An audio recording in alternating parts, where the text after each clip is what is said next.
So the drop launch technique, as you can see, and you'll notice I couldn't get it for more than a second. I never seem to be able to. Is going to come down to your ability to tilt and kind of point right towards the base stadium. So instead of it being flat, you're actually going to tilt it towards the base stadium and launch it to get it to kind of rail ride. For me, I feel like I get longer times in a TT than a Hasbro. In a Hasbro, I tend to just come down after a second, but it's usually enough because, especially if my opponent's launching from this side, so we'll go ahead and show what I mean. Even if your opponent tries to do the same on most defense types, right? Or heck, you know what? We'll go ahead and use something more stamina-y. You'll see the bay kind of tends to fall towards the center, and so you line up and kind of usually get a knockout. And even if not a knockout, you tend to ride the X rail and then knock them out.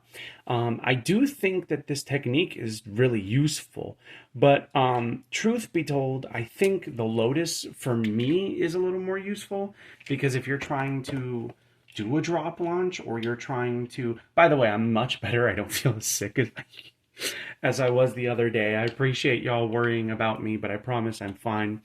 Some of y'all were like, yo, what's going on? You sound weird. A few of you were like, yo, you just seem kind of off. Like, like you launching sloppy, whatever. It's, dude, I've been so sick. And it's one of those things where it's like, ugh. But anyways, I find the Lotus a little more useful for me. And especially now that you guys can hear me clearly, this for me, I think, is a slightly better technique where you're just going to steep your angle and you're going to rock back and forth in a kind of flower pattern in the center. Now you can get it to do it longer if you wanted to. One of the things that I really like about this technique is that as opposed to just launching flat, or launching flat, you just go immediately for the X rail. With the Lotus, you kind of stay in the center for a while. Why does this matter? Well, if they're trying to drop launch, number one, a lot of times what'll happen is even if your Lotus ends, which on taper, I find taper is the hardest to do any technique on, which is why, at least for me, I find taper is the hardest, whereas bits like, where is it? Point and flat are actually a little easier for me personally.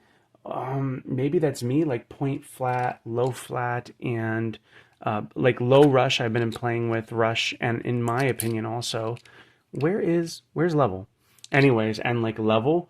Oh, here's level and level. I think these are the easiest to do tech on.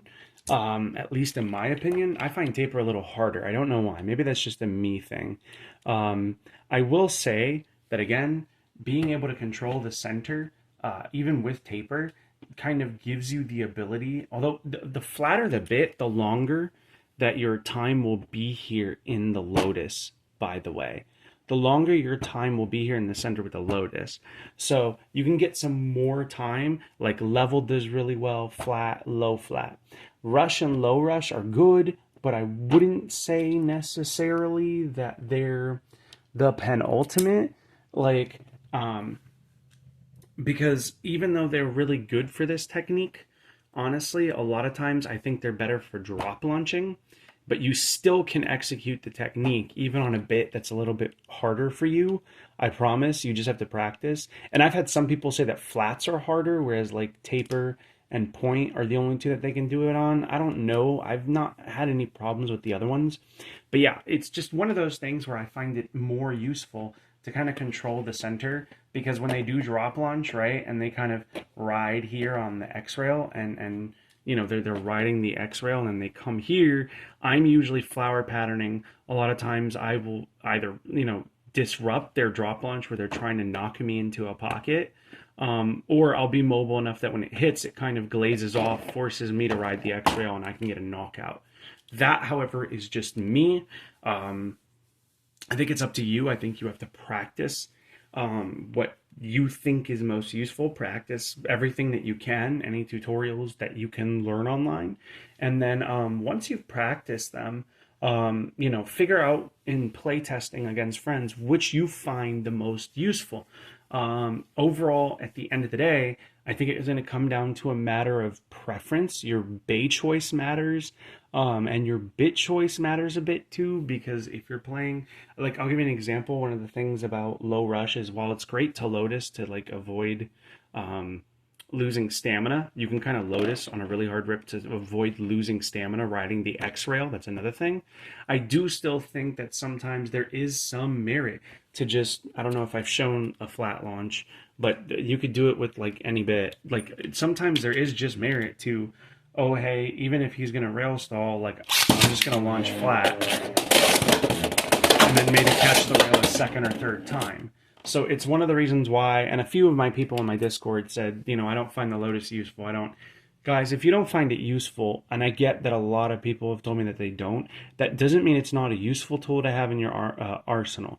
A lot of people have told me rail stalling isn't useful. Again, if you don't find it useful, don't put it in your arsenal. If you don't find drop launching useful, don't put it in your arsenal, but just have it there in the back and practice as a thing to help you with tech and gain better control over your bay. I don't think everything has to be the ultimate. There is no ultimate technique. You could drop launch and still lose. Somebody actually pointed out in stream that all the drop launch does is maybe give you a 25% better odds of winning, like 25 to 30. I agree. It's the same with Lotus, but it's a matter of preference. Each person has preference. So I hope that you guys will continue on practicing different techniques, because it's very bigoted to think that one thing, in my opinion, is the best and the ultimate.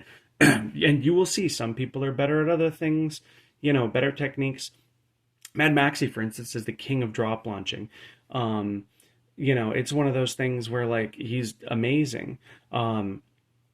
You know what I mean? He just is. So it's like, okay, he finds that technique useful. I'm better with Lotus. I largely used it to win a tournament against people who were drop launching. So it's like, you know, I find that more useful. It's going to come down, actually two tournaments technically, although I did drop launch in my tournaments as well. So the situation, it's like martial arts. The situation dictates the means. It depends on what you're playing against.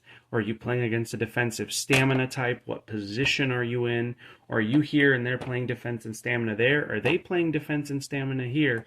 And are you playing, you know, attack here?